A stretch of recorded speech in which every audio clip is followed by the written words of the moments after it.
2 weeks ago on the Saturday, it was the Pagan Pride Day. Anybody make it out? No? And then yesterday afternoon, they had the LGBT Pride Festival at Millennium Park.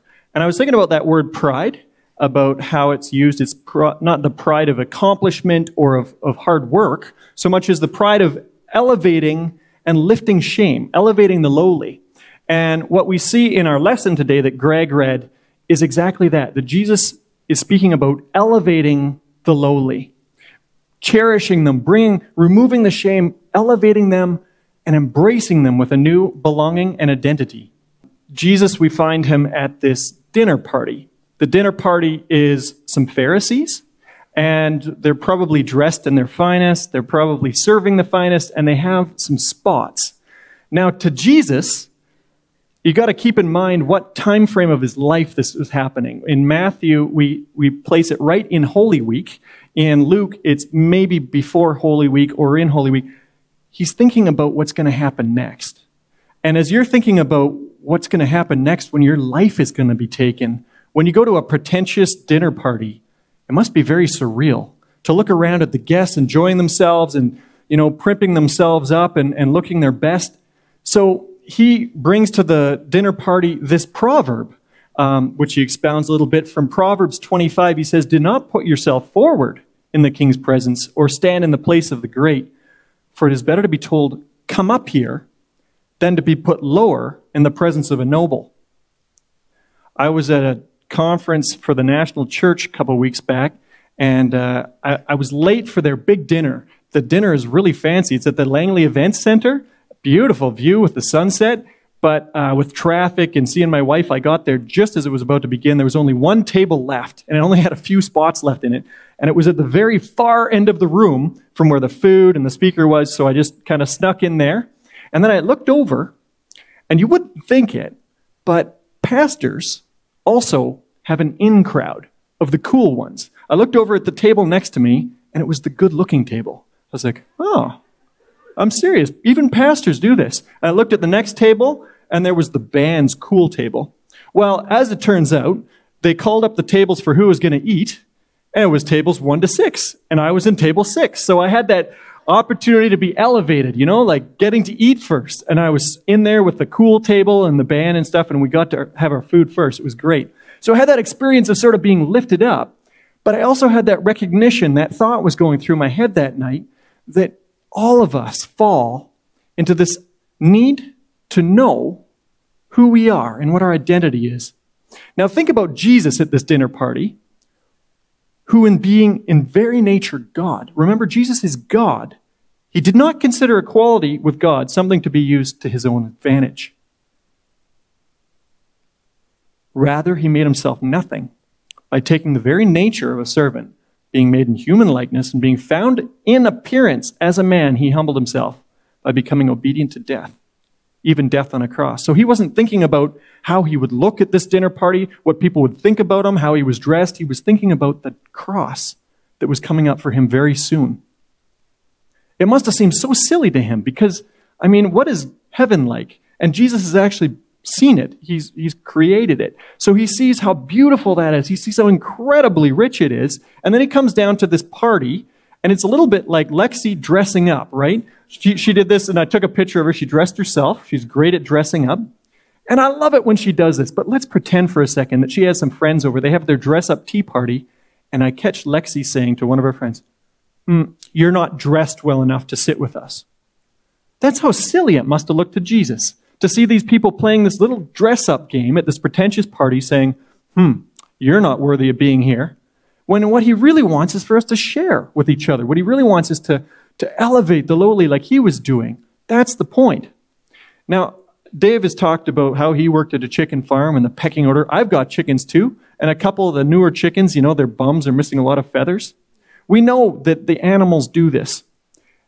Why do we fall into this pecking order? Why do we try and elevate ourselves through doing this to others?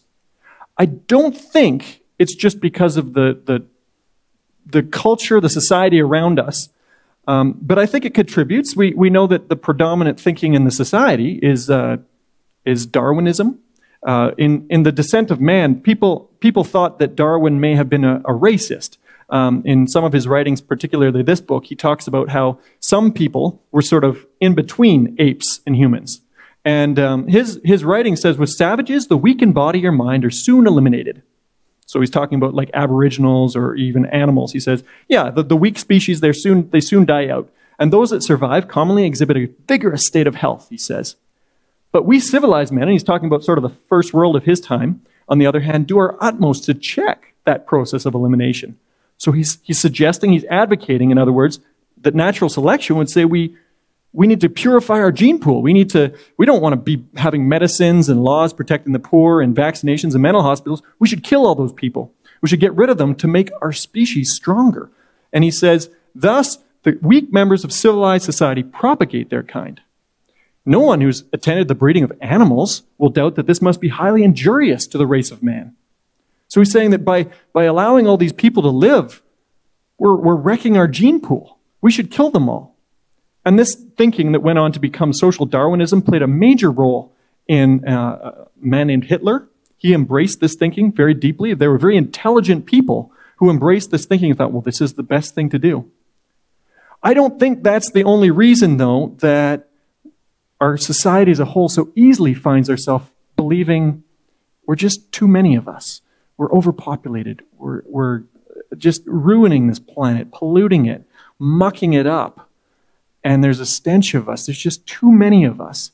And we're insignificant. I don't think that thinking began with Darwin. I think it's gone back to the beginnings of people. That there's always been a king who was the important one, or the famous, or the one who stands out because of his talent or his ability. And everybody else is just kind of the extras. And we know it. We know that we're not the famous. We know we're kind of extras. We kind of wear that and feel it. See, this message, it means a lot to me because I see myself as one of those extras too. I'm small of frame, small of hair, and small of mind. I know it. I read people, I talk to people, and I know, wow, I'm not as intelligent as that guy. I can't think as clearly as that. And I know that I'm one of the ones they would probably try to eliminate from the race. And I see and hear, well, I don't think that's where identity comes from. I think this kind of thinking leads to what Nazism was doing, which is so easily just saying, human life is expendable. There's too many of us. Let's just get rid of all the masses in the name of some ideal or something better, some great leader, some great thing, some nationalism we're leading to. I believe at the root of this question, who am I, lies a world of influence on us. How you answer this question makes a great deal of difference. It will influence where you find love, the deep actions that you find yourself, why did I do that again? Why would I have done that again? I didn't want to do that. Oh, I went back to that. It'll influence your habits, the way that you talk to people. It'll influence the insecurities, those things that I put onto other people as I challenge them and think, well, I'm better than that person. Well, I'm stronger than that person. Or we cut people down in the sort of subtle ways and cut them down to size and think, well, they're not as... And we look at people differently. When we answer this question, it influences what we do, our behavior, our thinking. We have to have a good reason for why are we valuable and who we are. And if we just look at the society around us, what does it tell us? You're just an animal. Might as well just act like an animal and get above everybody else. Do your best. But we have a better answer. There's really good news. There's a much better answer. See, I met a guy in the park, and we were giving out free hot dogs. He took one of our free hot dogs, and one of the very first things he said was he mentioned that his brother was some famous hockey player who made X amount of $1 million. And he's like, have you heard of him? And one of the guys who was with had heard of him. I don't watch a lot of hockey. And then he mentioned how his cousin was this famous guy in LA. And he kept names dropping. And I could see that there was this shame in him receiving this free hot dog. He didn't want to be thought of what we were clearly thinking and labeling as this homeless bum. He wanted to sort of elevate himself and to names drop, to associate himself with these people that our society values, these exceptional ones we see on TV that we pay the big bucks to. What is the greatest name to drop? Jesus? Jesus is probably the greatest name you could drop, right? I'm guilty of names dropping too. I'm horrible at it, actually. Not so much here, but back on the mainland, people have heard of my dad because he goes to a lot of churches, and a lot of people have been through Wagner Hills, that addictions center that he founded. So I'll often introduce myself as the son of Helmut, especially I'm at the farm visiting, and they'll have security come out and sort of question, like, what are you doing here? And I'll be like, oh, I'm just Helmut's son. And then they sort of bow down, right? Like, oh, the founder's son, look at him here. It's him. And I kind of hope, I'm not too proud to admit this, but I kind of hope that they'll associate with me. Some of him, some of his character will rub off when they think of me. And I want to connect some dots here. You might think that's sort of a random thing to say about names dropping, but let's connect some scriptural dots here. For all who are led by the Spirit of God are children of God. So you have not received, I'm reading from Romans 8 here, so you have not received the spirit that makes you fearful slaves. Instead, you received God's Spirit when He adopted you as His own children. Now we call Him Abba, which means basically daddy or papa, father. For His Spirit joins with our spirit to affirm we are God's children. And since we are His children, we are His heirs. In fact, together with Christ, we are heirs of God's glory. I met him on the soccer field, and the thing with Ian is that I would be here, and I would look to where I wanted to be on the soccer field, and that's where Ian would be. And I'd be playing Frisbee, and I'd look at where I wanted to be, and that's where Ian was. So we became roommates, and I got to be honest, the house I was in was a bit of a dump. And he looked like a bit of a dump. He wore like the gross sweatpants. Anyway, I asked him, I'm like, how did you get to be so good at sports? And he's like, oh, I went to this prestigious private school in the East, and they spared no expense on the level of coaching and sports. And I'm like, you went to a private school in the East? Like, explain. Why are you here with me in this dump, basically? And he said, well, I was adopted. And the guy who adopted him was one of the founders of Grumman Aircraft, responsible for the stealth bomber, which you might have heard of. And many, many other aircraft. A very wealthy man adopted him as his own. He talked about the inheritance he would have and the privilege, the identity. You could just see it beaming off of him. He was beaming with the identity of going to this prestigious school, coming into this prestigious family, being endowed with all of that. That is how we are endowed in God's family. He's given us that identity as His children. Now, who is richer than God? I saw on the way here the Hollis Wealth or whatever it is in the strip mall that has the pregnancy care center. And they had under it, it said Infinity Wealth was their like brand or something like that. And I was thinking about that. Is there anybody who's infinitely wealthy? Almost. God. If He wanted more, He could just invent more. Is there anything that... I won't go on about that. Let's talk... I don't want to keep you here all day.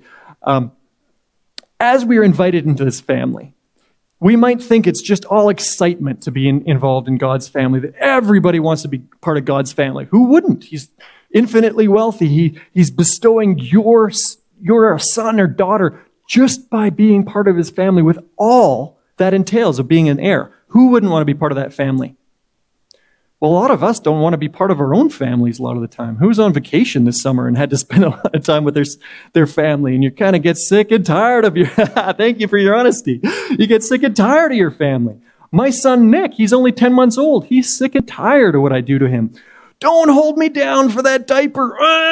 Stop it, stop it. Or stop, let me eat that toilet paper. Let me put my finger in the socket. Stop, let me go. I want to be independent.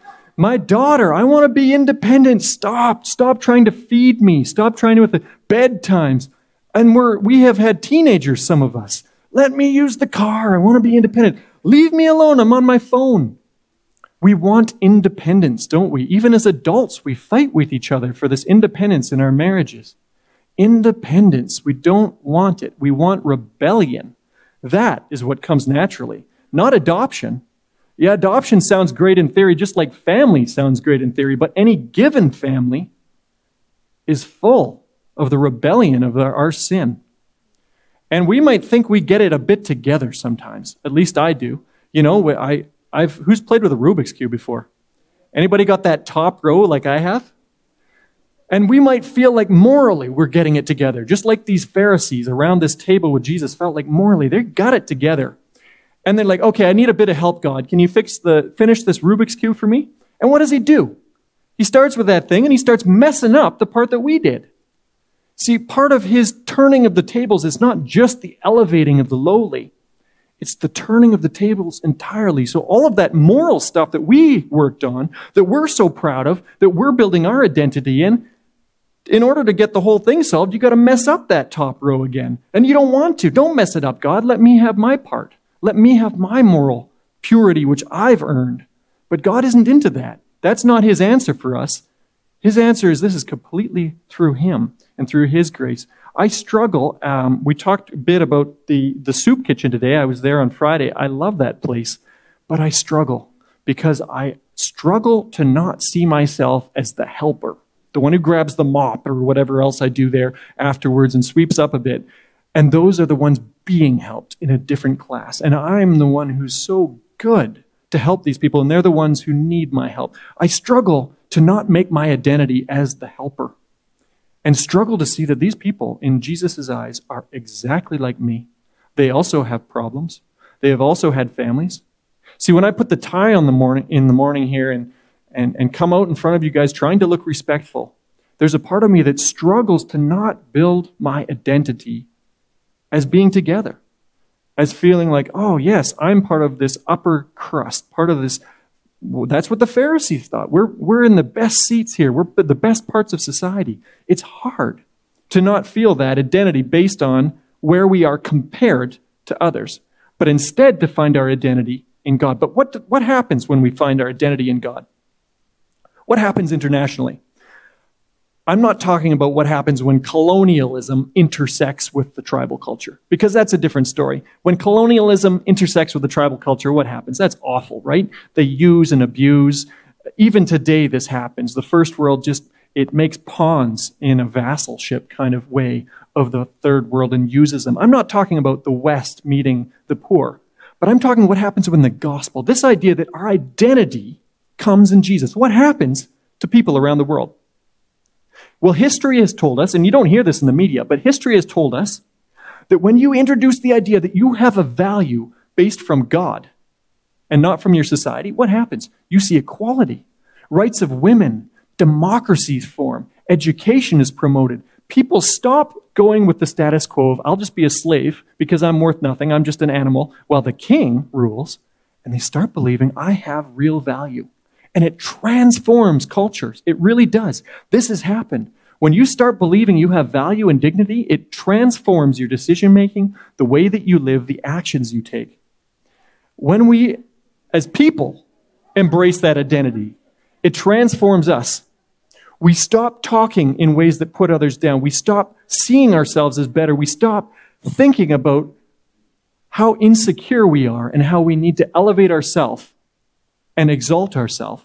And we start looking at Jesus' example, which allows us to have a strength which we work out of. See, when I let go of the identity for me of being some kind of good citizen or pastor or something like that, and instead just let myself be a child of God and have that identity, I feel this wholeness. And I feel this confidence that I can really love people and see them how God sees them and reach out to them and care for them. And when we think of the people that we're reaching out to, I know some of us have this sort of picture in our mind maybe of the needy poor person, such as Jesus mentioned here. But who works at the soup kitchen here? Some hands up. There isn't too many people in our town who are going without food. We have one of the best food banks in the country. We have plenty of food, a free meal every single day at a church. There aren't a lot of real desperately poor people here. What we see instead are people poor for relational love and relational equality and relational elevation. We see that relationship is where their poverty is. And that isn't just out there. I'll challenge you, just like I've challenged myself, and I've seen this over the holidays, that most of us in our very own families have the brother or the son or the uncle who's the one that when they walk out of the room, we start talking about them and making excuses to our together relatives, start explaining their issues to everybody, talking about, well, they'll make it someday. They'll be in our status someday. But, oh, well, they've just had a hard go. And we start talking like we're the Pharisees around that table as the morally elite of the culture. So good and so together because we've gained the societal status that they maybe haven't quite got there yet. And as we let go of that identity that we've adopted from the culture, which says I'm better because I'm better than others, and embrace the child of God, we can work out of that with love. And we can work out of that with humility, which allows us to lift up the lowly. Not just those who are far, far away, but those who are close to us in our own families, in our own circles. When you give a feast, invite the poor, the crippled, the lame, the blind. When I read that and thought about it this morning, I was thinking about how crippled I am. How crippled my heart can be. And how Jesus has lifted me up. And he says, here's a ticket to my feast. Friend, move up higher. I want to elevate you. I want to bring you into my family. And that ticket I gave you, it's not just for all the cool ones that you'll invite so that they'll have a whole cool party. It's not so that you can associate yourself with the cool or the together. It's for everyone. I want you to pass that ticket out. I want you to invite them. What does adoption mean? There might be a few here that came because it's Friendship Sunday, and you think, I don't know if I'm adopted and a child of God. I don't really know what that means.